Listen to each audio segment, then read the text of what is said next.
सहरी में जब रोटी के साथ सालन खाने को दिल ना करे तो फिर बनाइए ये मेरी बताई हुई रेसिपी आलू अंडा ग्रेवी। बिस्मिल्लाहिर्रहमानिर्रहीम। अस्सलामुअलैकुम वरहमतुल्लाहि वबरकातुहू। सहरी स्पेशल व्लॉग के साथ हाजिर हैं। जैसा कि माह रमज़ान चल रहा है, अक्सर लोग सहरी में सालन खाना पसंद नहीं करते। अगर आप मेरी बताई हुई रेसिपी से बनाएंगे तो सब प्लेटें चट कर जाएंगे। चलें जी, तो चलते हैं अपनी रेसिपी की तरफ। 12 अदद ले लिए हैं अंडों को नमक डाल के बॉईल कर लिया है, ठंडा होने के लिए छोड़ दिया है। इस तरफ लिया है एक बड़ा प्याज, एक बड़ा टमाटर, 2 ले लिए हैं आलू, लहसुन, अदरक, टमाटर, हरी मिर्च, सब चीज़ों को हमने कटिंग करके रख लिया है। आलू जो हैं वो बहुत बड़े साइज़ के कटिंग नहीं करने, सिर्फ 2 अदद आलू दरमियाने साइज़ में कटिंग कर लिए हैं। ढेर सारा हरा धनिया भी कटिंग कर लिया है, क्योंकि ग्रेवी वाला सालन हो, अंदर हरा धनिया ना हो, ये कैसे हो सकता है। मसाले के लिए सब चीज़ें हमने कटिंग कर ली। और इस तरफ हमारे जो अंडे हैं वो बॉयल होते होते कुछ अपने आप बेचारे जो हैं वो डैमेज हो गए थे। हालांकि मैंने नमक डाल के इनको बॉयल किया था, लेकिन एक आधा जो है ना बेचारा ज़ख्मी हो गया, तो इनको बड़ी ही एहतियात से हम छील लेंगे। इनके छिलके अलग कर देंगे। छीलने के बाद अंडे को हम फोक की मदद से ऐसे हम हल्का हल्का इनको ऐसे सुराख करेंगे इनके अंदर। इससे करने से ये होगा, जब इनको हम फ्राई करेंगे तो अंडे उछलेंगे नहीं, फटेंगे नहीं। इधर हमने ले लिया है एक पैन में डाल लेंगे हम थोड़ा सा घी। ज़्यादा घी नहीं डालना, बस हम डालेंगे 4 से 5 चम्मच के करीब घी। और फिर डाल देंगे इस घी के अंदर हम थोड़ी सी 1 चुटकी के करीब हल्दी, थोड़ा सा नमक, और अच्छे से इसको हिला लेंगे। और जैसे ही ये थोड़ा सा पकेगा, गर्म होगा, तो हम इसके अंदर डाल देंगे अपने जो हमने अंडे छील कर उनको हल्का हल्का फोक की मदद से हमने निशान बना लिए थे, उनके अंदर अंडों को हम शामिल कर देंगे। अब हल्की आंच पे हमें घुमा फिरा कर अंडों को इस हल्दी और नमक वाले घी के साथ हमें फ्राई कर लेना है। हल्की हल्की आंच पे फ्राई करेंगे।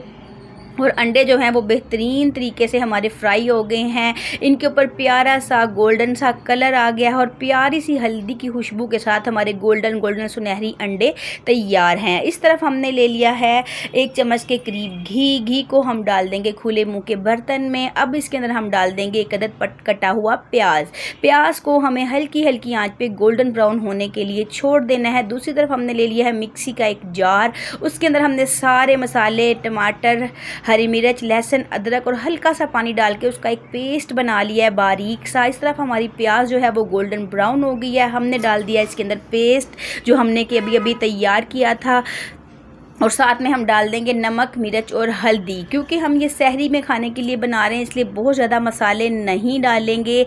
बहुत ज़्यादा तेज़ मसालों से सीने में जलन होना स्टार्ट हो जाती है। हल्के मसालों से हम इसको तैयार करेंगे। यहाँ ले लिए हमने आधा प्याली के करीब ये दही थी। इसके अंदर से मैंने 2 से 3 चम्मच जो बड़े चम्मच हैं वो इसके अंदर डाले हैं। ये डालने से जो ग्रेवी है ना बहुत ही मज़ेदार बनेगी, और शोरबा हमारा बहुत ज़्यादा पतला नहीं होगा। और दही डालते वक्त चूल्हे की आँच को थोड़ा सा आपने हल्का कर लेना है। फिर अच्छी तरह सारी दही को मिक्स कर देंगे। इसका प्यारा सा खूबसूरत सा एक हम खुशबूदार मसाला भून लेंगे। जब मसाला भुन जाएगा तो इसके अंदर हम आलू डालेंगे। आलू को भी मसाले के साथ 2 से 3 मिनट हम भून लेंगे, ताकि मसाले की प्यारी सी महक आलूओं के साथ भी रच बस जाए। हमारे आलू हमें फीके फीके ना लगे जब हम इनको गरम गरम रोटी या पराठे के साथ सहरी में इंजॉय करें। अच्छी तरह से आलू जो हैं वो भी मसाले के साथ फ्राई हो गए हैं। प्यारा सा हंडिया का कलर और एक बहुत ही मज़ेदार सी खुशबू आ रही है। जैसे ही ये फ्राई हो जाएंगे तो अब इसके अंदर हम डालेंगे पानी मैं बहुत कम डालूंगी। हमें बहुत ज़्यादा पतला शोरबा नहीं बनाना, ग्रेवी वाले हम ये अंडे बना के तैयार कर रहे हैं। इसको हम पकने के लिए छोड़ देंगे। जब 7 से 8 मिनट गुजर जाएंगे हल्की आंच पे, तो हम चेक करेंगे हमारे आलू गल चुके होंगे। तेज़ आंच पे नहीं पकाना, नहीं तो सारा जो घी है ना वो उड़ जाएगा, हंडिया की शक्ल अच्छी नहीं आएगी। आलू गल चुके हैं। अब फ्राई किए हुए अंडे उसके हल्दी वाले जिस घी में हमने इनको फ्राई किया था उसी घी के साथ हम इसके अंदर शामिल कर देंगे। साथ ही डाल देंगे हम आधा चम्मच के करीब गरम मसाला, साथ में कटा हुआ हरा धनिया, और लीजिए हमारे मज़े मज़ेदार खुशबूदार आलू अंडा ग्रेवी का सालन बनके तैयार हो गया है।